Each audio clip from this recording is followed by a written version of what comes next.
Hey everybody, welcome back to this week's video.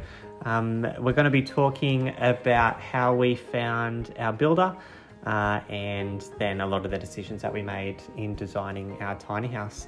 I've got Steph with me today, and so she'll be just talking through a couple of the things that we first had troubles with. Hi, I'm Steph. And the first thing we're going to talk about is how there are a very large amount of builders and a huge variety of standard designs of tiny homes. Since it's taken off as a bit of a movement, there are more and more builders that are popping up and it can be a bit overwhelming at the start, especially when you start seeing the costs and how unrealistic some of them seem to be. So the first thing that we did was we went to look at as many different designs and different builders as what we could. There was a big variety in terms of lofts and lengths and open designs and custom versus standard. And it was very overwhelming to know exactly what we needed in terms of our plans. But it was so good to be able to see what builders have been doing for other customers in the past and ideas that other people have had in how to make their tiny home for them. And so just gathering all the different ideas that people have had really helped us and was valuable for us to figure out exactly what we wanted. And then from there, we just had to decide whether a standard build off the lot was going to be what we needed, going to tick all the boxes for us, or whether we needed to go into the custom space. After looking at all the different options, the different builders and what tiny homes can look like, we had to take a step back and think about exactly what we needed and then what we wanted out of our tiny home. It was very overwhelming to know exactly what you needed, so we took it down to a few core things that we wanted to be completely off-grid and self-sufficient, where we could produce our own power and water, but also we wanted to make the space functional and exactly what we needed for when we were based at work. So we had to think about how that was going to work for us, thinking about the bedroom, whether we wanted it to be a room or an open space. A loft wasn't an option for us because Brett is extremely tall at 6'4", so he did not fit. And externally, we didn't really like the way that the really tall tiny houses looked. We wanted it to blend into the environment that we were taking it into, not stand out. The other thing we were considering was the layout and style of the bathroom. Some of them were quite pokey and tiny, and again, not super functional spaces and had limited storage.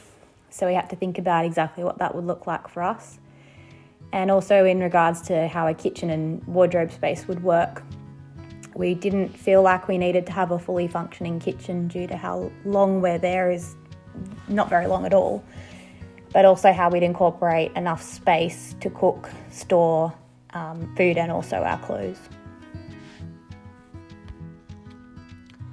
As Steph mentioned, we wanted our tiny house to blend into the environment that we were putting it into, whether that be on the side of a hill or in some bushland. We wanted it to hide effectively, and so we were thinking about siding materials and colours and as well as what the roof line and shape would be.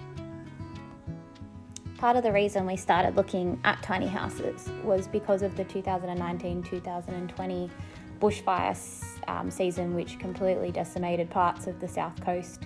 That meant a lot of people unfortunately lost their properties and drove them into rentals, which meant the rental market was incredibly difficult to get into. So bushfires really were front of mind for us, working both in the emergency setting and working closely with firefighters during that bushfire season, as well as now being impacted by housing availability. We were really considerate of what a bushfire rating for a tiny home would be. And we do have a bit of experience with the BAL or the bushfire attack level system with our property that we do own, and how that was and how that has impacted work to that property. And so one of the questions that does come up quite a lot in the Tiny Homes Australia Facebook pages is what is the bushfire rating? And talking to the builders, they get asked that a lot as well. And the reality is you can't build Well, you can't define a tiny home's bushfire rating just by the building itself, because the vast majority of a bushfire rating is to do with the land in which it's parked on. So you can make a tiny house out of flame zone products, but you may not have to. So it is you do have to be able to know where you're going to be putting the tiny house to decide what you're going to build with it. But also know that due to the current regulations as of mid-2022, you can't, the tiny homes don't actually need a bushfire rating unless you're making it a permanent dwelling. And so if you're keeping it as the caravan definition, it doesn't actually have to have a bushfire attack level rating. But that was one thing that we did consider. One of the things that we saw from one of the builders, which no one else seemed to offer, was a shell option where we would build from the lock-up point onwards, which meant we had a lot more flexibility in the timeframes and also how we were going to create the inside space. The custom orders for a lot of the builders are quite extensive, and we needed to get into a tiny house a little bit faster than a year, so this was something that we considered along the way. So while finishing a tiny house from the lock-up stage isn't always an option for everyone, it was an option for us. We've got a lot of friends and family who work in the building industry that were able to give a lot of advice and a lot of licensed building work, which was really handy. And so this option of going down the shell pathway actually was really attractive to us.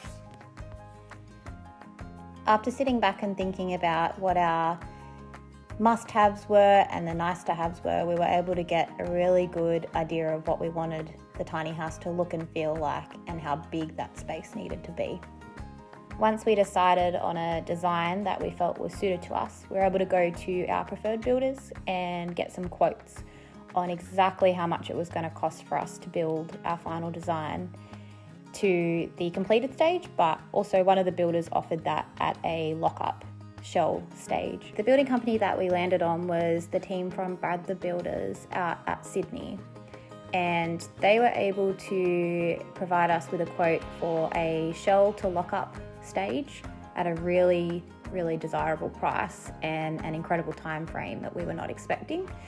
So we were able to pay the deposit, which was a very scary moment. It made it all real. And the tiny home started being built the next day. Thank you so much for listening to this episode, guys. If anyone has any questions, please comment below and we'll get back to you, and we'll see you next time.